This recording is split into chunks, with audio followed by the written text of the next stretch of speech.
Ассаламу алейкум. Бүгін біздер фиғыл мудорих етістіктің осы шақтарын қарастыратын боламыз. Өткендегі фиғыл мадинді қарастырған сияқты дәл сол таблицаға, дәл сол ретімен фиғыл мудорихты құрылады.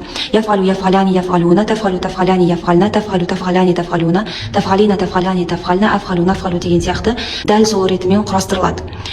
Бұл жерде мен еуроптарына тоқталғым келіпті. Жалпы фиғыл мудорих асылында роф септігінде тұрады, даммамен. Және осы таблицада қарасақ, барлық жақтары фиғыл мудорихтың үш қана түрлі еуропта болады. Мына мен белгілеген галочкамен тұрған фиғылдардың жанында галочка тұрған фиғылдер, олар фиғылдың жаңағы мудорихтың асылымен еуропталады. То есть даммамен жүреді, яфғалу. Және екінші топ ол афғалул хомса деп аталады, және оны жұлдызшамен белгілеймін. Мен сабақта зумда өткізгенде сондай белгілер бар. Галочка бар, жұлдызша бар. Және ол жерде жұлдызша сарымен тұрады. Мен жерде көкпен жасадым, сарымен де болмады. Және әйелдерге байланысты мындай жүрекпен жүреді. То есть афғалул хомса дегеніміз 5 глагол дейді, 5 түрлі глагол. Осы мінекей яфғаляни, яфғалуна, тафаляни, тафаляни, тафалина үшеуі бірдей болғандықтан оны бір сияқты қарастырады.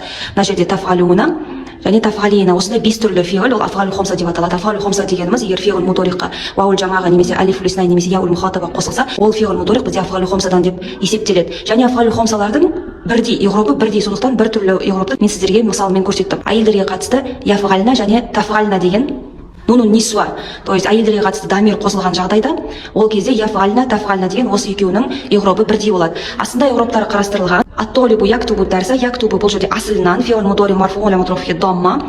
Және ат-тулябу яктубуна бұл жерде мысалы яктубани болуы мүмкін, яктубуна, тактубани болуы мүмкін, тактубина болуы мүмкін, то есть оның еуроптары бірдей болады да. Тек қана мына жерде фағилдер өзгеріп тұрады. Мына жерде ваул жамаға болса, мындай фиғылды алатын болсақ, ол алиф лиснай болады. Мына фиғылды алатын болсақ, ол яул мухатаба болады. То есть тек қана дамирлер өзгеріп тұрады, фағилдары. Ал фиғлі өзгермейді. Яктубунаға біздер фиғл мудорих марфуун ля матруфхи субуту нун лианнаху минал афғалул хомса дейміз. Бұл жерде ваул жамаға қосылған уақытта және мына афғалул хомсаның жалпылай еуробында роф септігінде субуту нун, твердо стоящий нун дейді, то есть бекітілген нун, бұл жерде роф септігінің белгісі болып табылады. Егер бұл фиғылдар ары қарай насып септігі немесе жазым септігінде болғанда, мына жердегі нун кетіп қалады, просто түсіп қалады. Себебі бұл нун тек қана рофтың белгісі. Роф септігінде оның белгісі нун болады, лианнаху минал афғалул хомса деп түсіндіреді. Себебі ол 5 фиғылдан деп түсіндіреді. Және әйелдерге қатысты мінекей екі ғана форма бар, олардың еуроптары бірдей болады. Ат-толибату яктубна деген фиғылды мен мысал ретінде алдым. Яктубна фиғыл мудорих мабни аля сукун литисалихи би нуни нисва фи махалли роф деп айтамыз. То есть яктубна деп біз нун нисва қосқанда біздің фиғыл мудорих мабни болып қалады.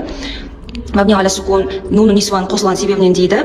Фи махалли роф деп асылында фиғыл мудорих роф болғандықтан фи махалли роф деп жазамыз. Себебі бұның алдында оны настайтын, жазындайтын ешқандай харф болмаған себепті фи махалли роф деп асылын жазамыз. Осындай фиғыл мудорихтың жалпы таблицасы болып табылады, және оны да біздер алақанға салып есептей аламыз, санай аламыз. Яфалу яфаляни яфалуна, тафалу тафаляни яфална, тафалу тафаляни тафалуна, тафалина тафаляни тафална, афалу нафалу деп санай аламыз. Ассаламу алейкум.